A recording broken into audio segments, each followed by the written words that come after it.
estudantes, muito bem-vindos a mais uma Mega Blaster super aula de banco de dados. E na aula de hoje nós estaremos estudando sobre as transações, mais especificadamente sobre o controle de transações. Bora descobrir o que é isso? Bom, então primeiramente a gente precisa entender o conceito de transação. Então, os sistemas de informação, de uma forma geral, eles estão sujeitos a diversos tipos de paradas, de falhas, que podem envolver, por exemplo, a parte de hardware, a parte de software, ou, por exemplo, queda de energia, falha de comunicação, incêndio, um monte de coisa pode acontecer que fazem com que esses sistemas parem. Só que quando a gente está falando em termos de bancos de dados, em sistemas de bancos de dados, é muito importante, é fundamental, imprescindível, essencial que nós possamos assegurar a consistência dos dados, tá bom? Mesmo que haja algumas dessas falhas. Por isso é mais do que importante que a gente possa prover, então, que haja consistência. E a gente vai entender um pouquinho do que é a tal dessa consistência. Bora para um exemplo?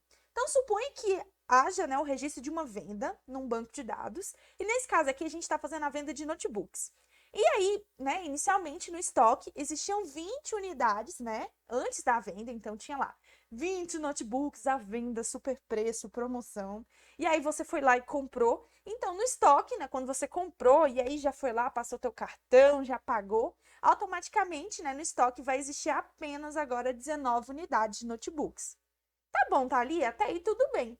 Só que, por exemplo, se após a venda, aí alguém vai lá e consulta o banco de dados da empresa, ou mesmo, né, o sistema de informação da empresa, que registra quantos que tem lá em estoque, né, o nosso gerente vai lá e acompanha tudo.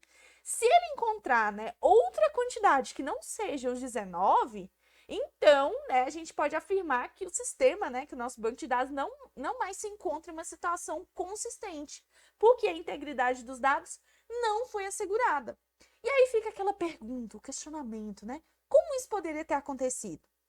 Então, imagine justamente que após o registro da venda, né? Imediatamente antes de atualizar o estoque, então, né? Tá lá, você acabou, né, de registrar a venda e vai atualizar. Na iminência da atualização, do nada, dá uma pane, tum-dum. Interrompe o suprimento de energia lá na loja, ou interrompe lá onde está no servidor, que tá, né, tá tudo armazenado. E aí os dados que estavam ali na memória principal ou nos registradores, né, do computador, de uma forma geral, foram todos perdidos. Então, a venda ela né, já tinha sido justamente armazenada na memória, mas só que efetivamente a mudança no estoque, né, a chavinha, como se fosse assim, né, de 20 para 19 não aconteceu. Então, é uma situação justamente de inconsistência de dados. Só que os nossos bancos de dados eles têm que ser preparados para que isso não ocorra. Por isso que a gente precisa pensar que a consistência e o controle dessas transações, né, por exemplo, a transação de venda que altera o status do nosso banco de dados, ela é muito importante.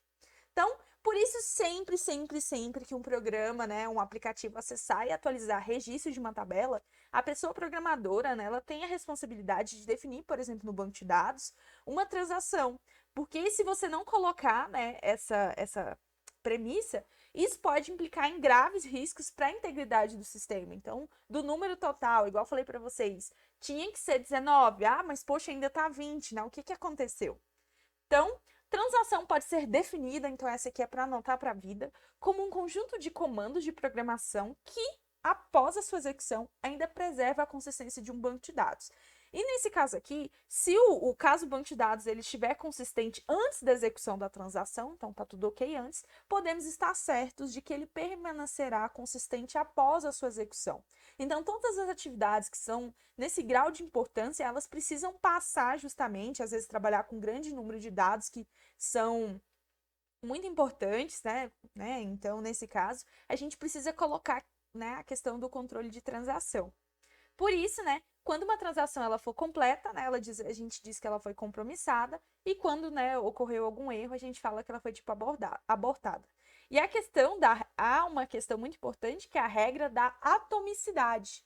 O que essa regra de atomicidade diz? Então, todas as ações, tá bom, que foram perpetuadas, que foram, né, realizadas, né, por uma transação que deu errado, igual nesse caso, como a gente falou, que não concluiu a execução da compra do notebook, então tem que ser desfeito. Então a gente tem que poder voltar para o estado anterior, para que no estado íntegro anterior, de maneira que não tenha efeito sobre o estado do banco de dados e a gente não fique com informações equivocadas, tá bom? Por isso, quando a gente fala aqui, né, ela deve garantir justamente que ao ser finalizada, então, por exemplo, a transação da venda do notebook, então, ao ser finalizada, a gente vai criar um novo estado íntegro, né? Ou que na ocorrência de uma falha, a gente possa voltar para o estado íntegro inicial que estava anteriormente, tá bom? E, nesse caso, nós podemos usar, por exemplo, alguns comandos como begin, a gente usa também rollback, a gente pode usar o commit.